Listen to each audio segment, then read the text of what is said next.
Season 2 of Peacemaker is exactly what you think it is. If you liked Season 1, then you're likely going to enjoy Season 2. But for the rest of us who hated this edgelord slop, it's exactly what we've come to expect of James Gunn. How'd I get stuck with this job? That's right. What sort of skills would you bring to the Justice Gang?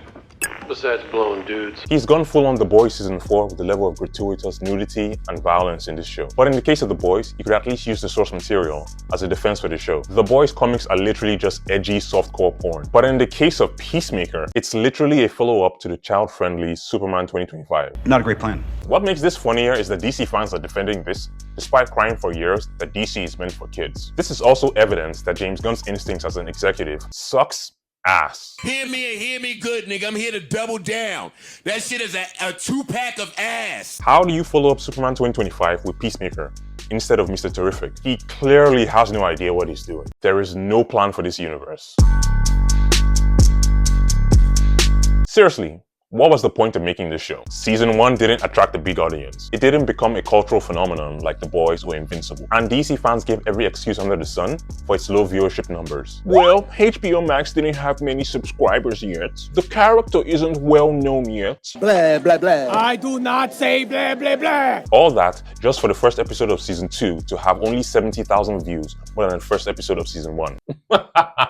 I thought Peacemaker was popular now. Oops. For context, The Penguin had 3.2 million views. Well, actually, The Penguin released on HBO as well as HBO Max. Yeah, and it had 5.3 million views put together. You guys are really just brainless meat-biting zombies. The DCU has been rebooted in James Gunn's image. Superman 2025 apparently fixed the brand and the damage that Zack Snyder did. HBO Max has gained millions of subscribers in the past 3 years, and this show could only gain 70,000 views. Yeah. This universe is dead. So let's go over the first episode and figure out why so few people care about this show. Let's get into it. So the show opens with Peacemaker giving a previously on recap. The events of Season 1 are kept mostly intact except for the Justice League cameo, which has now been replaced by the Justice Gang. So James Gunn retconned one embarrassing scene with another. Peacemaker discovers a parallel universe where his brother and father are still alive and happy. He also encounters an alternate version of himself and accidentally kills him. Okay, none of this is really bad so far.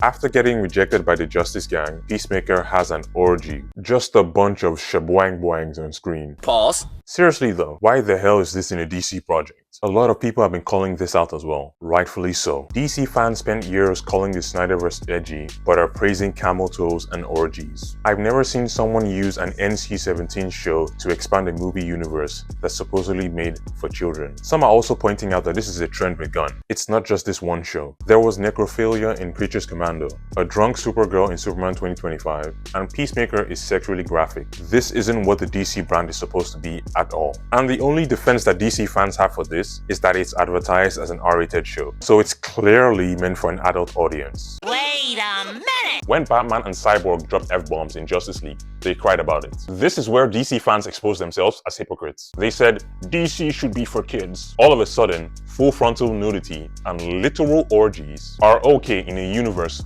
meant for kids. Hello? FBI? I would like to report some PDF files. I'm Chris Hansen. No, you're not. Yes, I am. No, you're not. Yes, I am. Episode 2 opens with Peacemaker grappling with the aftermath of killing his alternate self. Vigilante helps him with disposing of the body. Rick Flag Sr. is now the leader of Argus. He's the replacement for Amanda Waller, and now he increases surveillance on Peacemaker. You know, cause he killed his son. And in typical James Gunn fashion, we get introduced to another over-the-top character, Agent Langston. He's an Argus handler with literal bird blindness. He can't tell Eagly apart from other birds. Are you serious right now, bro? Argus storm into Peacemaker's home at night, only to be thwarted by Eagly, a fucking bird. This show is so stupid. The main problem is that this show is being positioned as a pivotal part of the DCU. It's being used to answer questions of continuity, and it's being marketed heavily. And let's not forget the fact that members of the Justice Gang, which showed up in Superman, are also in this show. It's really ironic that James Gunn said that what he hates about modern superhero movies was that they relied heavily on cameos. He called it cameo porn. Just for Superman and Peacemaker to be riddled with cameos. Just like DC fans, he's such a fucking hypocrite. This universe was supposed to be different from Marvel, but it ended up being just a cheap copy of Marvel. And not even Marvel during that peak in Phase 3. I'm talking about Phase 4 of the MCU. There's no clear plan or direction, and projects are already getting cancelled and delayed. If this is what we can expect of the DCU over the next few years, then it's Jover. This universe is dead on arrival. Oops. Apparently, the last 2 episodes are going to have huge reveals. I'm not holding my breath. Let me know what you think down in the comments. What is the point of this show? Smash that like button, subscribe, and hit the notification bell. As usual, I appreciate the support. Thanks for watching, and I'll see you next time.